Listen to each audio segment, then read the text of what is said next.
On breaking news situations like this, and this is Jeffersonville right now, just off of Charlestown Pike. Nelson Reyes, our photojournalist, has only been there for about 5 minutes, but you can see this is a still very active scene.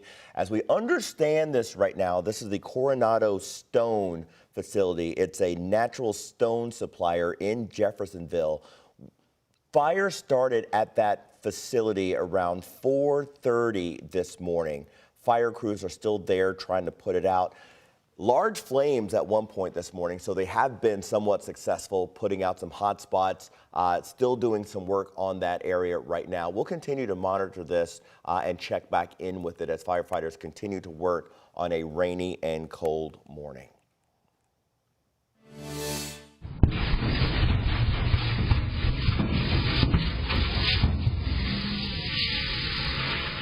So this is video of the moment a New Albany man set a dumpster on fire. He was trying to keep warm because the temperatures were dropping outside. That fire then led to the dumpster exploding, and then the flames started to spread. This happened at the corner of 15th and Spring Street yesterday morning. That noise from the explosion was so loud it woke people up that were in the area. WHAS 11's Connor Stephan and photojournalist Addie Hill have the latest. The scene father of four, Stephen Miller, woke up to in New Albany. Our fence is on fire. I see neighbors coming out. Is singed into his memory now. And we didn't know what happened. We didn't know where it was. It all started around 6 Wednesday morning with a sound loud enough to wake up the whole house. It was loud. It hurt our ears. It shook the whole house.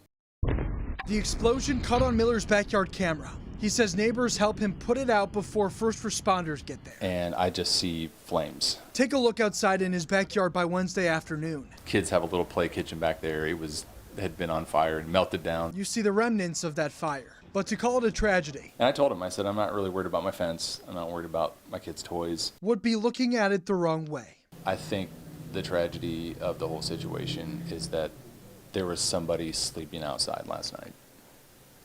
Most of us were in our beds, it was warm, and somebody was just trying to warm themselves. And I just thank God that he wasn't near the dumpster when it exploded.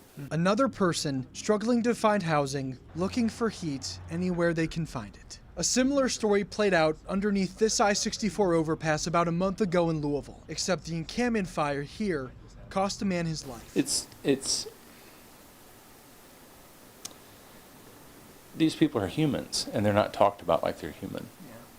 It's a problem. It's an issue bringing Miller to tears, one he says he's thought about more and more lately. If a concerted effort, if our energy, our intelligence, our resources were pooled, we could make a huge difference in this town. He hopes his backyard fire can serve as a greater call to action in the community. And I'm convinced that the majority of the people in our town want to help the most vulnerable in our community. Call it a rude awakening or a great awakening. Steve Miller says what happened to him Wednesday morning will stick with him.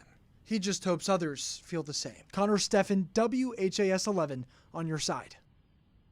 Something important to note here, anytime the wind chill drops below 35 degrees, many shelters will fly a white flag. That's a symbol that the shelter is open for anyone to come inside. In New Albany, the shelter is at the Culbertson Baptist Church, which is on Grant Line Road. In Louisville, both the Wayside Christian Mission on East Jefferson and the Salvation Army on Brook Street are white flag shelters.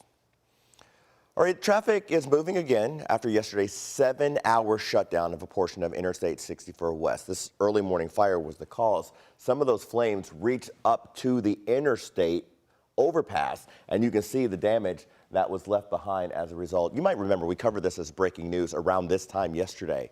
WHAS 11's Jim Stratman and photojournalist Jessica Farley report. This video from the Louisville Fire Department shows the large fire at 16th and Northwestern Parkway, and you can see the flames reaching all the way up and over to I-64 West. A viewer shared this picture as she was driving along the interstate as fire rose above the side railing. Fire crews took nearly an hour to knock down the flames ripping through this abandoned building. They said that they fought another fire at this same building around Derby time. Now, that building is rubble. But concern remained throughout most of the morning. You can see inspectors from the Kentucky Transportation Cabinet on scene investigating the interstate to make sure that it hadn't undergone serious damage from the fire. Our Sky 11 drone giving us a closer look at the process. Those engineers telling me that they needed to work through that black soot covering parts of the overpass to make sure that everything was structurally sound. Around 11:30, crews gave the all clear to open up the interstate again. Officials with KYTC said that the bridge sustained minor heat damage to a beam and pad that connected a redundant column, but the bridge itself was structurally sound and the fire didn't affect the load rating of the bridge. KYTC said that those repairs to the heat damage will happen a little bit later on, but they did not give me an exact date. Reporting in Louisville, Jim Stratman, WHAS11, on your side. No injuries were reported. Louisville fire investigators are still working to determine the cause. The Louisville Metro Police Department has confirmed the death of one of its officers. Officer Mark Cordes suffered a medical emergency while off duty. LMPD says last night a police escort transported Cordes from Bullitt County to Baptist East Hospital. Cordes started working with the department back in 1991. He stayed until he retired, then was rehired in 2017, working in LMPD's 5th Division. Funeral arrangements have not yet been announced. The Cards ended their first season under Coach Jeff Brom on a bit of a sour note. The football team lost its 3rd straight game last night in the Holiday Bowl to USC. The Cardinals started strong in the first quarter, putting up 7 points in the first couple of minutes, though the Trojans quickly tied it up. By halftime, USC was in the lead by 14 points and really just widened the gap from there. The Trojans won 42-28. A bit later on GMK, Ken Spencer is going to highlight some of the biggest plays of the game, including a new bowl record that was set by USC quarterback Miller Moss.